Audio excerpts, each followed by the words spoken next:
Guys, mister mobile में आप सभी का स्वागत है। मैं हूं विशेष। तो आज हम बात करने वाले हैं एवेंजर्स 5 के बारे में। क्या इन फ्यूचर में हमें एवेंजर्स 5 देखने को मिलेगी या नहीं, क्योंकि एमसीयू के कई फैंस हैं जो इंतज़ार कर रहे हैं एवेंजर्स 5 का। तो बिना टाइम वेस्ट किए चलिए शुरू करते हैं।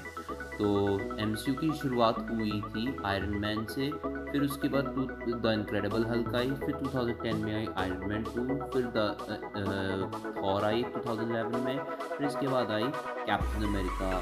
क्योंकि सभी वेट कर रहे हैं एवेंजर्स 5 का कि और क्यों ना हो। सबसे पहले मैं चार जो एवेंजर्स हैं उनका मैं रोटन टोमेटो रेटिंग और रिव्यू बताने वाला हूँ, फिर आगे एवेंजर्स 5 पे बात करते हैं। तो जो पहली टीम अप मूवी आई थी वो थी दी एवेंजर्स के नाम से, जो कि रिलीज़ हुई थी 4 मई 2012 को। ये मूवी फैंस को बहुत पसंद आई, अब तक की हाईएस्ट ग्रॉसिंग एमसीयू मूवी साबित हो गई और ये फैंस की फेवरेट बन गई है, और स्पेशली मेरी भी फेवरेट बन गई है। मैंने इस मूवी को खूब इंजॉय किया, बहुत अच्छी लगी मूवी। और अब बात करते हैं द एवेंजर्स की रोटन टोमेटो रेटिंग की। तो द एवेंजर्स की रोटन टोमेटो रेटिंग है 91% और ऑडियंस स्कोर है 91%। ये मूवी फैंस को बहुत पसंद आई। हम बात करें मूवी के डायरेक्टर की, और मूवी को डायरेक्ट किया है one and only George Weldon ने। जॉर्ज वेल्डन सर ने कमाल की डायरेक्शन दी है एवेंजर्स की, और बहुत मज़ा आया क्योंकि हमें काफ़ी कैरेक्टर्स देखने को मिले, जैसे कि iron man, captain America, Thor, Hulk, black window और हॉकाई। ये मूवी फैंस के दिलों को छू गई, और इस मूवी का मेन विलन जो था वो था लोकी, थॉर का जो सौतेला भाई है। क्योंकि ये मूवी फैंस के दिलों को छू गई, और इस मूवी में इतना पैसा लगा और फैंस ने खूब इंजॉय किया इस मूवी को, और ये मेरी अब तक की हाईएस्ट ग्रॉसिंग मूवी बन गई है और मेरी बेस्ट एमसीयू मूवी बन गई है 2012 की। तो केविन फैगी सर और जॉर्ज वेल्डन ने अनाउंस कर दिया कि हमें इन फ्यूचर में एवेंजर्स 2 देखने को मिलेगी। तो केविन फैगी सर ने कमाल की डायरेक्शन दी है, और साथ में जॉर्ज वेल्डन सर ने।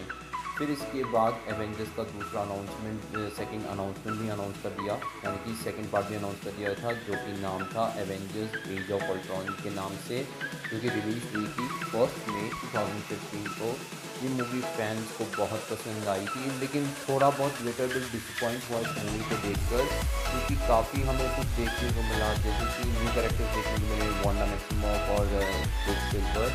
और अब बात करते हैं एवेंजर्स एज ऑफ अल्ट्रॉन की रोटन टोमेटो रेटिंग की। तो रोटन टोमेटो रेटिंग ख़राब है, जो कि 76% और ऑडियंस स्कोर है 82%।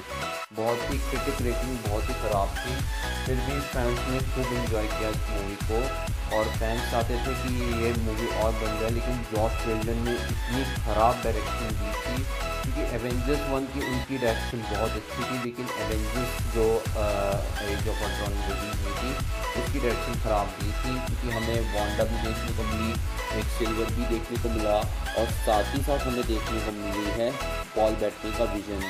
ये वैसे मूवी फैंस के दिलों को छू तो पाई, लेकिन उस लेवल पे नहीं पहुंच पाए। फिर इसलिए केविन फैगी ने एवेंजर्स 3 की भी अनाउंसमेंट कर ली, लेकिन जॉश वेल्डन को अलाउ नहीं किया केविन फैगी ने एवेंजर्स 3 डायरेक्ट करने को। तो जॉश वेल्डन एवेंजर्स 3 से आउट हो गए। और फिर इसके बाद एवेंजर्स का तीसरा पार्ट आया, जो कि था एवेंजर्स इन्फिनिटी वॉर, जो कि रिलीज़ हुई थी 27 अप्रैल 2018 को। ये मूवी फैंस के दिलों को छू गई, क्योंकि इस मूवी में काफ़ी ज़्यादा पैसा लगा। ये दुनिया की पहली मूवी थी, यानी कि हाईएस्ट ग्रॉसिंग मूवी थी, जिसने इतने अच्छे पैसे कमाए, और बहुत अच्छी मूवी लगी फैंस को, और फैंस ने बहुत इंजॉय किया। और एवेंजर्स इन्फिनिटी वॉर बहुत अच्छी लगी मुझे, इतनी बढ़िया लगी। और अब बात करते हैं एवेंजर्स इन्फिनिटी वॉर की डायरेक्शन किसने दी है, किसने डायरेक्ट की है एवेंजर्स इन्फिनिटी वॉर। तो डायरेक्ट की है रूसो ब्रदर्स ने, जिन्होंने हाल ही में अभी 2 एमसीयू मूवीज़ डायरेक्ट की है, जैसे कि कैप्टन अमेरिका विंटर सोल्जर और कैप्टन अमेरिका सिविल वॉर। इन दोनों भाइयों ने डायरेक्ट की थी, और फैंस को कैप्टन अमेरिका विंटर सोल्जर और सिविल वॉर दोनों पसंद आई, दोनों मूवीज़ को बहुत इंजॉय किया। तो रूसो ब्रदर्स से ज़्यादा एवेंजर्स इन्फिनिटी वॉर को कोई डायरेक्ट नहीं कर सकता। तो फैंस को ये मूवी बहुत ज़्यादा पसंद आई।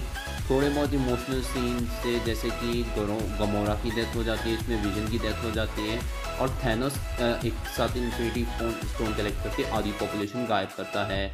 और अब बात करते हैं इन्फिनिटी वॉर के रोटन टोमेटो रेटिंग की। तो रोटन टोमेटो रेटिंग है 85% और ऑडियंस स्कोर है 91%।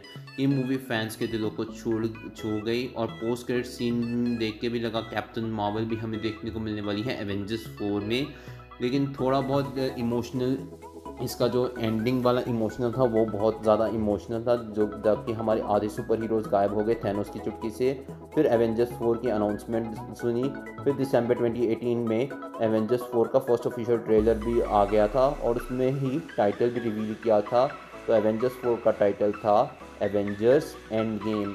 ये मूवी रिलीज़ हुई थी 26 अप्रैल 2019 को। ये मूवी फैंस के दिलों को छू गई और फैंस को ये मूवी बहुत ज़्यादा पसंद आई। एक बार फिर कमाल किया रूसो ब्रदर्स ने इतनी कमाल की डायरेक्शन दी है, जैसे इन्फिनिटी वॉर में उन्होंने कमाल की दी, एंड गेम में भी उन्होंने कमाल की डायरेक्शन दी है। और अब बात करूँ इसके रन टाइम की, तो इसका रन टाइम आप सुनोगे तो शॉक हो जाओगे। तो एवेंजर्स इन्फिनिटी वॉर का जो रन टाइम था वो था 2 घंटे का, एज ऑफ अल्ट्रॉन और दी एवेंजर्स का भी 2 घंटे का था। और एवेंजर्स एंड गेम का रन टाइम है 3 आवर 1 मिनट, मतलब 3 घंटे की थी ये मूवी। और अब बात करूँ एवेंजर्स एंड गेम की रोटन टोमेटो रेटिंग की, तो एवेंजर्स एंड गेम का रोटन टोमेटो रेटिंग है वो है 94% और ऑडियंस स्कोर है 90%।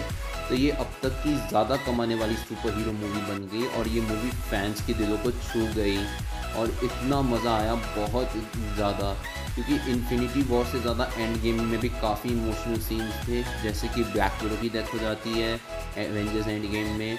फिर फाइनल बैटल सीन में आयरन मैन की भी डेथ हो जाती है, जब आयरन मैन चुटकी बजाता है और थैनोस की सेना को गायब करता है।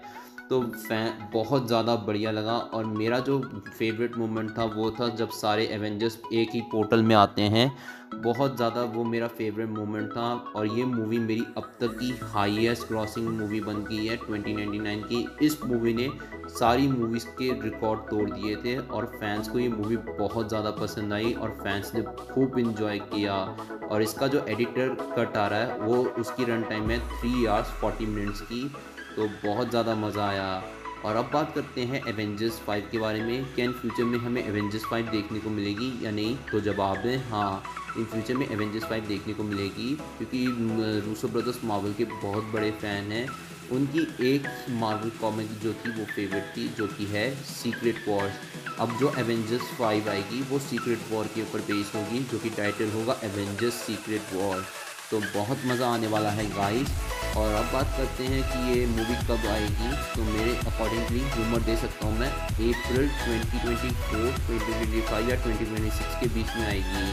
और रूसो ब्रदर्स ने ये भी कंक्लूड कर दिया है कि जो एवेंजर्स सीक्रेट वॉर आएगी, एवेंजर्स इन्फिनिटी वॉर और एवेंजर्स एंड गेम से ज़्यादा बड़ी होने वाली है। तो अगर ये मूवी रिलीज़ होती है थिएटर में, तो थिएटर में हल्ला मचेगा, मतलब शोर इतना मचेगा, तो इतना ज़्यादा एक्साइट हो जाएंगे। तो अभी फ़िलहाल तो रूसो ब्रदर्स डायरेक्ट नहीं कर रहे हैं एवेंजर्स 5 को, क्योंकि वो और प्रोजेक्ट्स में बिजी हैं।